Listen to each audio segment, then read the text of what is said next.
今天来到一个工厂，这工厂叫南方玻璃厂。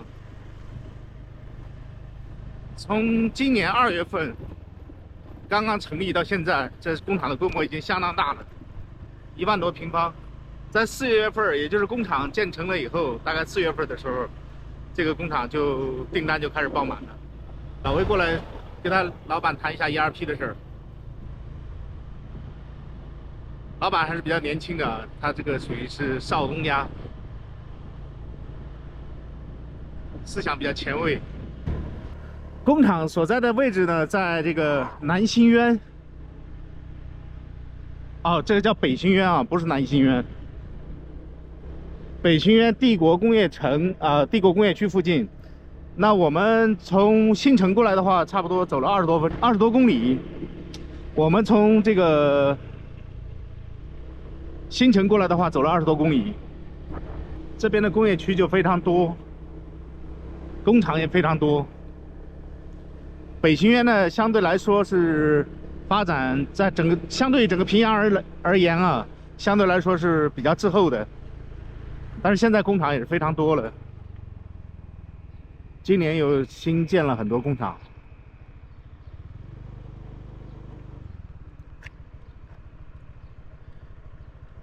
像这种咖啡店啊、餐厅啊，工业区就非常多。转口就是这种小的台球厅啊，它这个挺有意思的，这个是很多越南工人住的地方，这种跟筒子楼一样的。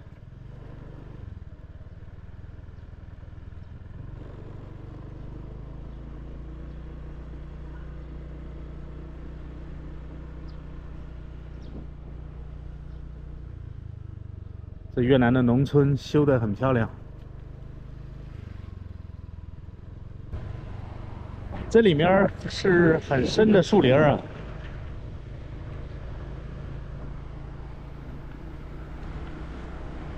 有点像橡胶树，我不确定是不是。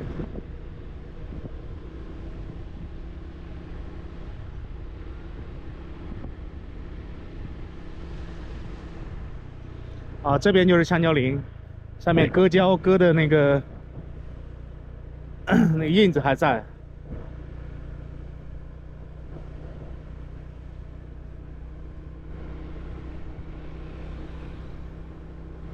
这边商店是一家接一家，这是小餐厅。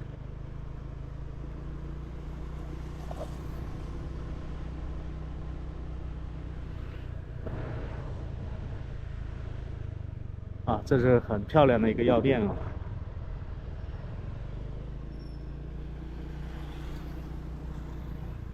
这么炫彩的是幼儿园，多姿多彩，很漂亮。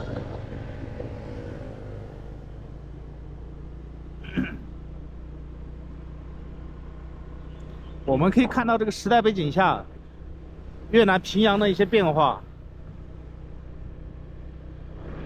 包括它今天的这种形态，可能很快就发生很大的改变。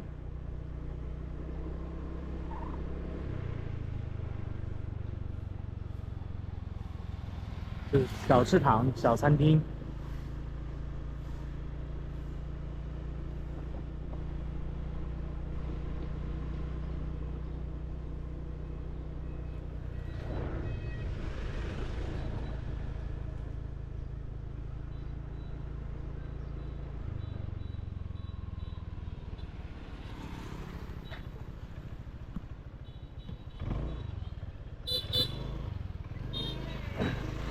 在这里呢，老魏看到了这个越南工人住的地方，我们进去看一下。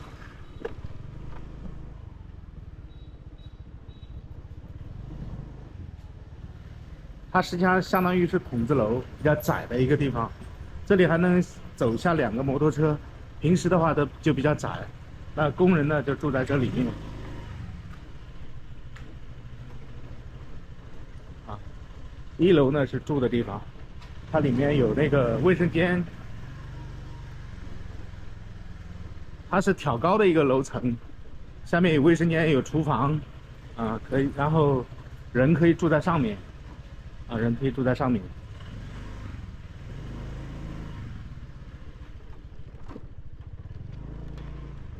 你看这里有很多个这样的房间，这里也是一排啊，有很多排，大概有4、5排吧。这是专门建成这样的房子，来给这个工人来住。那住在这里呢，大概1个月150万越南盾。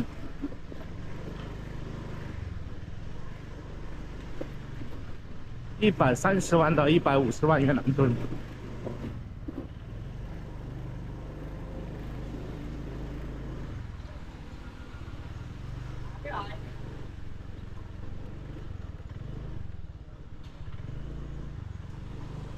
这建了好多排啊，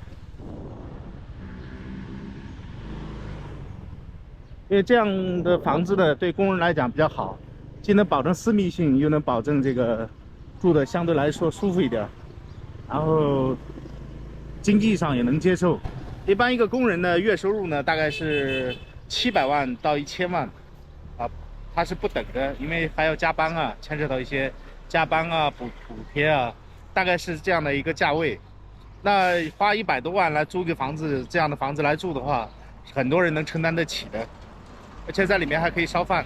但是它不允许有那个燃气，它都是用电炉子。像刚刚那样的工人的宿舍，在平阳这边建了很多。当然这种宿舍呢，中国人是不能住的，它是不针对外国人的。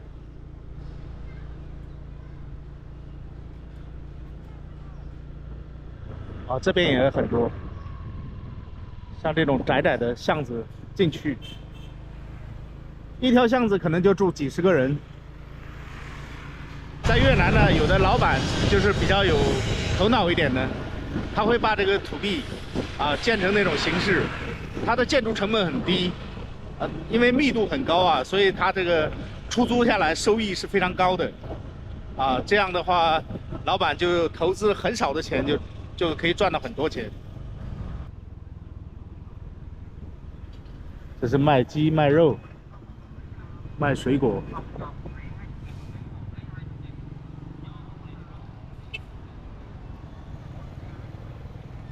现在是下午的4点半。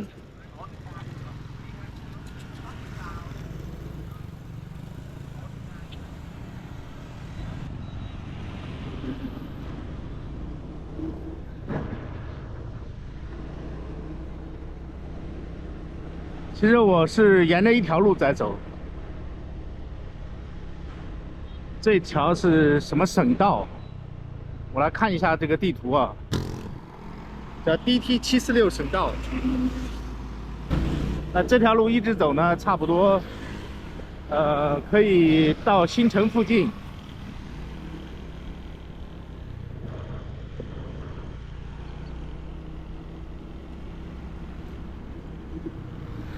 那像这条马路边上呢，很多空地啊，都已经建了房子。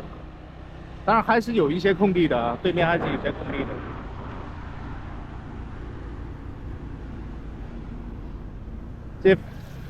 现在这边就是建了很多这种房子，有的做小厂房，有的呢是做一些商店。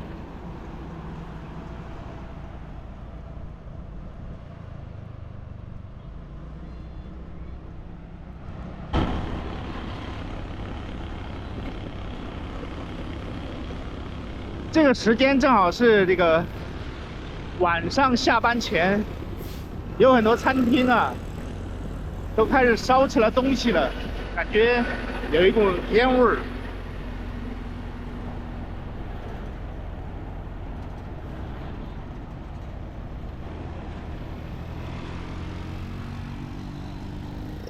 我好像从这边过来的，没关系，就沿着这条路走吧。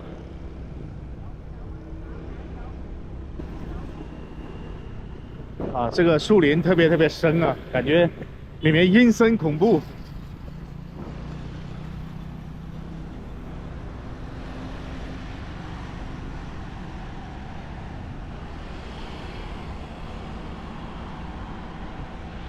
这条路两边都是这样的那个橡胶林，这种橡胶林呢，对水的要求很高啊，需要大量的淡水才有这种树林，所以橡胶林呢只能生长在这个南方啊，南方雨水多的地方。早上很早的话，就有工人来割胶。啊，这边可能就是农村了，所以这个房子是越来越少了，但远处的工厂是隐约可见啊。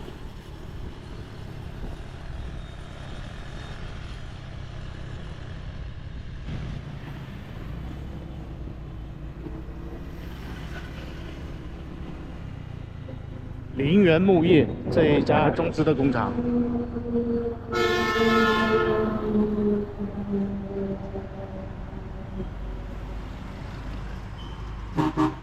现在正好赶上下班了，已经有5点钟了。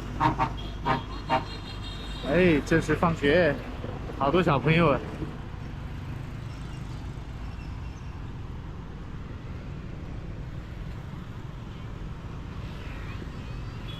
它的学校边上还有这个专门的停车场，停了很多汽车。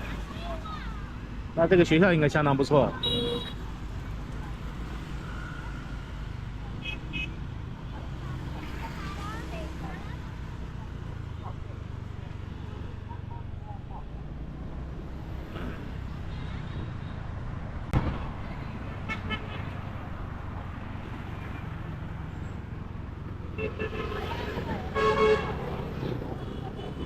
这是一个小学。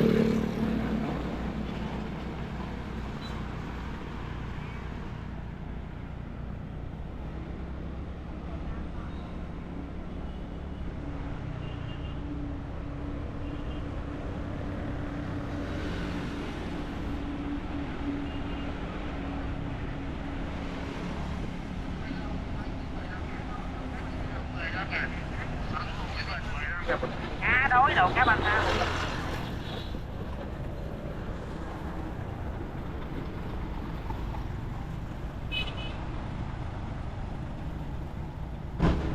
现在的车流量慢慢上来了，